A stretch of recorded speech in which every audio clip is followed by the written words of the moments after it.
మీ కళ్లద్దాలకు శాశ్వత పరిష్కారం కేవలం 9,999 రూపాయల నుండే LASIK surgery American laser eye హాస్పిటల్లో.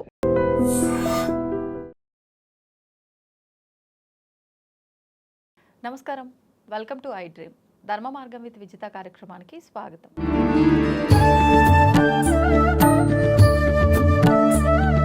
ప్రస్తుతం మనతో పాటు ఉన్నారు ప్రముఖ ఆధ్యాత్మికవేత్త, పంచాంగకర్త బ్రహ్మశ్రీ చిలకమర్తి ప్రభాకర చక్రవర్తి శర్మ గారు. ఇప్పుడు వారితో మాట్లాడి విశేషంగా మనకి భాద్రపద మాసం రాబోతుంది. మరి భాద్రపద మాసం అనగానే మనకు గుర్తొచ్చేది గణేష్ నవరాత్రులు, వినాయకుడి నవరాత్రులు. మరి ఈ నవరాత్రుల యొక్క పూజా విధానం, అసలు ఎందుకు జరుపుకుంటున్నాము, దీని మూలాలు ఏంటి, అవన్నీ కూడా వివరంగా తెలుసుకునే ప్రయత్నం అయితే చేద్దాం. నమస్కారం అండి. నమస్కారం అమ్మా. మరి భాద్రపద మాసంలోనే వచ్చే వినాయక చవితి వ్రత విధానం గురించి, ఆ నవరాత్రుల గురించి, నిమజ్జనాల గురించి వివరించండి. అమ్మ, భాద్రపద మాసంలో వినాయక చవితి చాలా విశేషమైనటువంటి రోజు. అసలు ప్రతి మనిషి విఘ్నేశ్వరుని ఒక్కరిని పూజిస్తే ఆయన మనకి కావాల్సినటువంటి కోరికలన్నీ కూడా సిద్ధిస్తారు. విఘ్నేశ్వరుడు విషయంలో వినాయకుడు గణాధ్యక్షుడు, గణనాయకుడు. ఓం గణానా అంత్వా గణపతి గుమ్మవామహే కవిం కమేనాపశ్రమస్తమం జ్యేష్ఠరాజం బ్రహ్మణాం బ్రహ్మణస్పత ఆనశృణ్వన్నోతిభిశ్చేత సాధనం శ్రీ మహాగణాధిపతయే నమః అని చెప్పుకుంటాం. విఘ్నేశ్వరుని పూజించినటువంటి వారికి ఆయన గణాలకు అధ్యక్షుడు అవడం, గణనాయకుడు అవడం చేత ఆ యొక్క విఘ్నేశ్వరుని పూజించినట్లయితే సకల దోషాలు తొలగిపోతాయి. అదే కాకుండా విద్యార్థిం లభతేం విద్యాం, ధనార్థిం లభతేం ధనం, పుత్రార్థిం లభతేం పుత్రాం, మోక్షార్థిం లభతేం మోక్షం. జ్యోతిష్ శాస్త్రంలో కేతుగ్రహం మోక్షానికి కారకంగా చెప్తారు. కేతుగ్రహానికి ధూమకేతు గణాధ్యక్ష, కేతుగ్రహానికి అధిపతి అయినటువంటి విఘ్నేశ్వరుడు మోక్ష కారకుడు. మోక్షం లభించాలంటే విఘ్నేశ్వరుడు అనుగ్రహం లేకుండా లభించదు. విద్యార్థులకి విద్య కలగడానికి, అంటే నేను చదువుతున్నప్పుడు ఎగ్జామ్లో నాకు అన్నీ గుర్తు రావాలన్నా, మర్చిపోకుండా ఉండాలన్నా, చదివింది ఎక్కాలన్నా విఘ్నేశ్వరుడు అనుగ్రహం ఉండాలి. ధనార్థిని లభతే ధనం, ఉద్యోగంలో సమస్యలు రాకుండా, రాజకీయాలు లేకుండా ఉద్యోగం సాఫీగా అవ్వాలన్నా, ఉద్యోగంలో ధనం సంపాదించాలన్నా, అలాగే వ్యాపారంలో ధన వృద్ధి కలగాలన్నా విఘ్నేశ్వరుడు అనుగ్రహం ఉండాలి. అందుకనే వినాయక చవితి రోజు పుస్తకాల పూజ దగ్గర నుంచి విఘ్నేశ్వరుని పూజించడం, వ్యాపారస్తులు వ్యాపారపరంగా వినాయకుని పూజించడం, ఇవన్నీ కూడా ఒక్క విఘ్నేశ్వరుని పూజిస్తే లభిస్తాయి. ఇదే కాకుండా సంవత్సరంలో ప్రతి మాసంలో వచ్చే చతుర్థి రోజు విఘ్నేశ్వరుని పూజించాలి. అలా కూడా ఏ రకమైన పూజించలేనప్పుడు, ఏ సంకష్ట చతుర్థి వ్రతాలు చేయలేనప్పుడు ఒక్క వరసిద్ధి వినాయక వ్రతాన్ని సంవత్సరంలో ఒక్కరోజు చేస్తే ఆ సంవత్సరం మొత్తం వినాయకుడిని పూజించినట్టు, సకల దేవతల్ని పూజించినట్టు, సకల గణాలని పూజించినట్టు. అందుకనే ఆ గణాల యొక్క అనుగ్రహం ద్వారా, విఘ్నేశ్వరుడి అనుగ్రహం ద్వారా మనకి విఘ్నాలు లేకుండా, ఆటంకాలు లేకుండా చేసుకునే వ్రతం వినాయక వ్రతం. ఈ యొక్క విషయాన్ని తెలుసుకోవాలి. అందుకనే వినాయక చవితి రోజు ఈ 5 కథలు చెప్తారు. వినాయకుడి యొక్క జననం, చంద్రుడి యొక్క హాస్యం, పార్వతీదేవి యొక్క శాపం, ఋషిపత్రుల యొక్క లీలాపనిందలు, శమంతకమణికి సంబంధించినటువంటి కథ. ఈ కథ వింటేనే వినాయక వ్రత ఫలితం లభిస్తుంది. మనకి పూర్వం రాక్షసులు అధికంగా ఉండి వారి శివారాధన చేసి శివుడిని మెప్పించి అనేక వరాలు పొందుతుంటే, శివుడు ఈ అందరికీ వరాలు ఇచ్చేస్తున్నాడు కాబట్టి ఎవరికి వరాలు ఇవ్వాలి, ఎవరికి ఇవ్వకూడదు అనేటువంటి ఆటంకాలు కలిగించడానికి విఘ్నేశ్వరుడిని సృష్టించినట్టుగా కూడా ఒక కథలో చెప్తారు. అందువల్ల ధర్మబద్ధమైన కోరికలు నెరవేరాలంటే విఘ్నేశ్వరుడిని పూజించాలి. రాక్షస ప్రయత్నాలకి విఘ్నేశ్వరుడు ఎలాగ ఆయన ఆటంకాలు కలిగజేస్తాడు. అలా వినాయక వ్రతాన్ని భక్తి శ్రద్ధలతో వినాయక చవితి రోజు ఎవరైతే చేస్తారో, అందుకనే వినాయక చవితి రోజు మట్టి విగ్రహాన్ని తెచ్చుకుని పూజించాలి. మట్టి విగ్రహాన్ని ఎందుకు పూజించాలి అంటే, అసలు వినాయక చవితి భాద్రపద మాసం నదులు నిండుగా ఉన్నప్పుడు వినాయక వ్రతంలో ఉన్నటువంటి విషయాన్ని చాలామంది అనుకుంటారు, మట్టి వినాయకుడిని తీసుకురావడం ఏంటి, కొన్ని తెచ్చిన వాళ్ళు ఆ యొక్క వినాయకుడిని దైవం అనుకోవడం ఏంటి, మళ్ళీ పూజించేసి నీటిలో కనిపించడం ఏంటండి. అసలు ఇందులో చాలా నిగూఢమైన రహస్యం ఉంది, చాలా ముఖ్యమైనది. ఈ సృష్టిలో ఏదైనా ఈ పంచభూతాల్లోంచి, ముఖ్యంగా మట్టిలోంచి వస్తాయి. భూమి, మట్టి అన్నిటికీ ఆధారం. మానవుడు కూడా మట్టిలోంచి వచ్చాడు, తిరిగి మట్టిలోకి వెళ్ళిపోతాడు. నువ్వు శాశ్వతం కాదు, ఈ ఇల్లు నాది, ఈ రాజ్యం నాది, ఈ భూమి నాది, ఈ ఆఫీసులో నేను పెద్ద ఇది అని ఎవరైతే చాలామంది అనుకుంటారో ఇది తప్పు. ఇది శాశ్వతం కాదు. ఉమ్, కొన్ని జన్మలుగా నువ్వు చూస్తున్నావు, ఎన్ని జన్మలుగా ఇదవుతున్నావు. ఈరోజు ఇక్కడ ఈ బిల్డింగ్ ఉంది, హైదరాబాద్లో ఒక బిల్డింగ్ ఉంది, అది కొన్ని సంవత్సరాల క్రితం ఎవరిదో భూమి అది. అంతే. దానికన్నా ముందు ఎవరో రాజుది, దానికన్నా ముందు ఇంకొక రాజుది. అవును. అలా ఇది ఎవరిదో తప్ప ఇది ఏది శాశ్వతం కాదు. నువ్వు ఎక్కడ నుంచి వచ్చావో తిరిగి అక్కడికే వెళ్తా, వెళ్ళేలోపు నీలోనే దైవత్వం ఉన్నది. అది తెలుసుకుని నీ పని చేసుకుని తిరిగి మళ్ళీ అక్కడికే చేరుకో ఓకే. అనేటువంటి విషయం మనకి వినాయక వ్రతం చెప్తుంది. అందుకనే ఉమ్, ఏది పడితే ఆ విగ్రహాలు వాడితే వినాయక వ్రత ఫలితం లభించదు. ఉమ్, మన చేతులతో మట్టి విగ్రహాన్ని చేసుకోవడం, లేదా మట్టి విగ్రహాన్ని తెచ్చుకోవడం, ఓకే. దాని మీద రంగులు కూడా లేకుండా ఉన్నటువంటి మట్టి విగ్రహం శ్రేష్టం. కుడి చేతిని మించకుండా ఉన్న మట్టి విగ్రహాన్ని ఇంటిలో పూజించుకోవడం ఉత్తమం. అవును.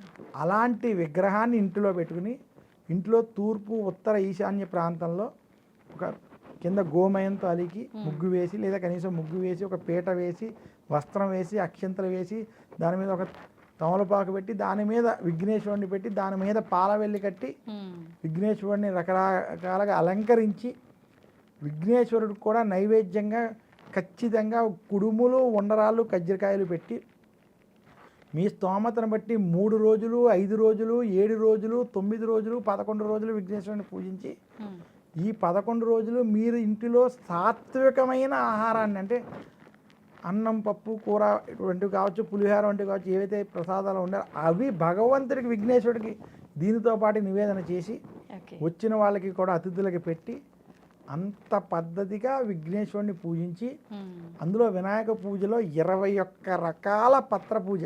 ఆహాహా.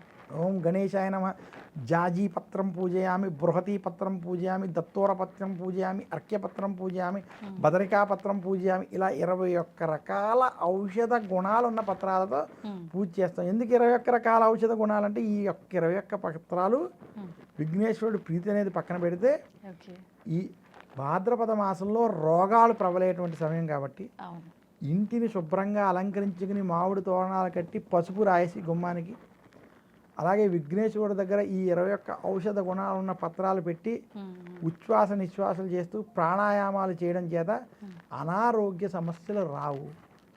ఏ రోజు పత్రి ఆ రోజు తీసి దాన్ని మనం విసర్జించాలి, అంతేగాని దాన్ని మళ్ళీ తీసుకెళ్ళి నీటిలో నిమజ్జనం చేయకూడదు. ఉమ్, ఈ రకంగా విఘ్నేశ్వరుని పూజించి, ఆ పూజించినటువంటి విఘ్నేశ్వరుని భక్తి శ్రద్ధలతో మట్టి వినాయకుడిని మాత్రమే నిమజ్జనం ఈ పద్ధతిలో చేసినటువంటి వారికి వినాయక వ్రత ఫలితం లభిస్తుంది. ఇప్పుడు మట్టి విగ్రహం వరకు ఓకే, మళ్ళీ తొండం ఎటువైపున ఉంటే మంచిదో కూడా ఆలోచించి తీసుకోవాలి అంటారు. ఇది నిజంగా ఆలోచించాలండి? విఘ్నేశ్వరుడి యొక్క రూపము కన్నా భక్తి చాలా ముఖ్యం అమ్మా. అయితే భక్తితో పాటు ఉమ్, ప్రకృతిని కాపాడుకుంటూ చేసేటువంటి పూజ, ప్రశాంతంగా చేసేటువంటి పూజ ముఖ్యం. ఆడంబరాలతో పూజలు వ్రతాలు చెయ్యకూడదు. ఒకరిని ఇబ్బంది పెట్టేటట్టు చేసేటువంటిది పూజ కాదు. ప్రశాంతంగా ఉమ్, భగవంతుడి వద్ద చేసేటువంటిది పూజ. ఓకే. మరి ఇక నిమజ్జనం విషయానికి వస్తే ఎన్ని రోజులకు చేయాలి, ఏ రకంగా చేయాలి, ఇవి సందేహాలు కూడా ఉన్నాయి, దాని గురించి కూడా. చాలా చక్కటి ప్రశ్నమ్మ.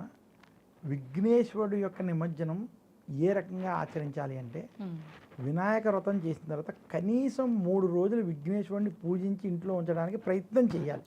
ఇది గొప్ప అవకాశం.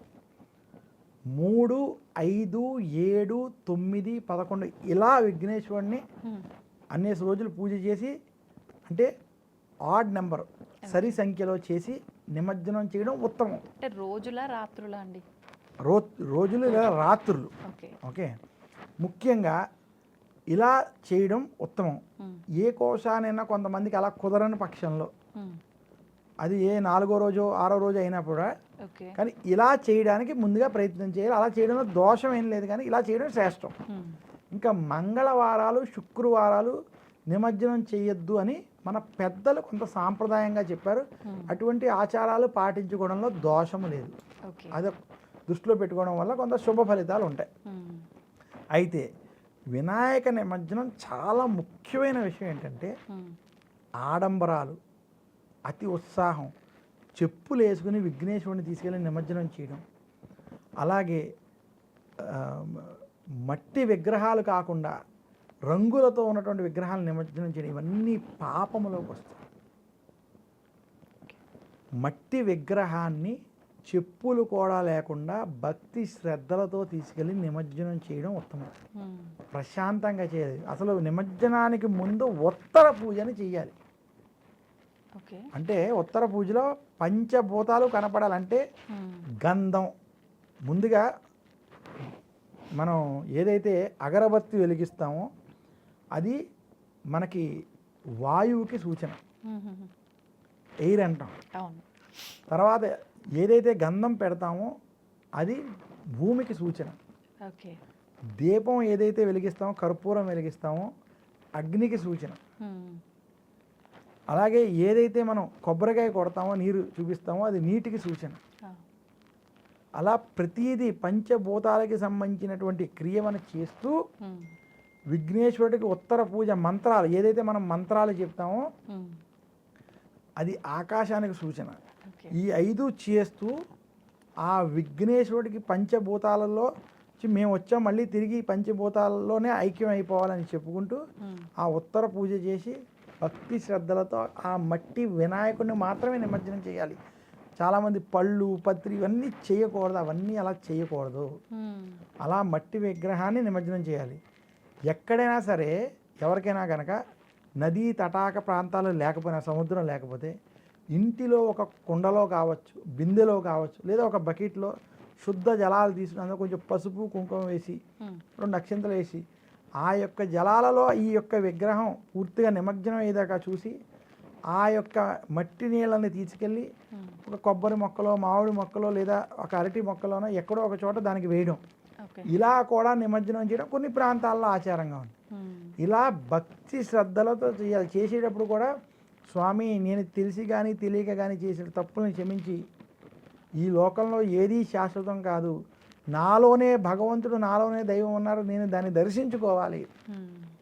ప్రతి మనిషిలో, ప్రతి మానవుడిలో సర్వం కలివిదం బ్రహ్మ, ఉన్నది ఒకటే పదార్థం, అన్ని చోట్ల నువ్వు ఉన్నావు అనేటువంటి విషయాన్ని తెలుసుకున్నాను. నువ్వు ఎక్కడి నుంచి వచ్చావో నేను ఎలా తిరిగి పంపుతున్నానో, నేను ఎక్కడి నుంచి వచ్చానో తిరిగి అక్కడికి వెళ్ళాలి. కాబట్టి ఆ లోపు నేను నీలో ఐక్యం అవ్వడానికి ఎంత ధర్మబద్ధంగా ఉండాలి అనేటువంటి విషయాన్ని నాకు తెలియజేసావు. తిరిగి మళ్ళీ వచ్చే వినాయక చవితికి అలాగే చేసుకునేటట్టు మమ్మల్ని అనుగ్రహించని చెప్పుకుంటూ భక్తి శ్రద్ధలతో ప్రశాంతంగా ఈ యొక్క నిమజ్జన కార్యక్రమం ఎలాంటి ఆడంబరాలు లేకుండా ఎవరైతే చేసుకుంటారో అటువంటి వారికి విఘ్నేశ్వరుడి యొక్క అనుగ్రహం లభిస్తుంది. ధన్యవాదాలమ్మా. And for more videos, Please subscribe to iDream. Please subscribe to iDream. Please subscribe iDream. And please subscribe to iDream. For more videos, subscribe to iDream. please like, share and subscribe to the channel. Congratulations, iDream. Subscribe to iDream. Subscribe to iDream. So subscribe to iDream Media. iDream ki iDream team andarki huge congratulations. Please subscribe iDream Media. Please subscribe to iDream. Subscribe iDream. Please subscribe to iDream. iDream అంటే నా కళల ఛానల్ను subscribe చేసుకున్న నోరు తిరుగుతలేదు, మీరైతే గంట గుర్తు కొట్టండి. For more such videos, please subscribe to iDream. Subscribe to iDream. Please subscribe to iDream. Please subscribe iDream Media. Please do subscribe to iDream. Please subscribe to iDream Media. For best entertainment and information, please subscribe iDream. And don't forget to subscribe to iDream.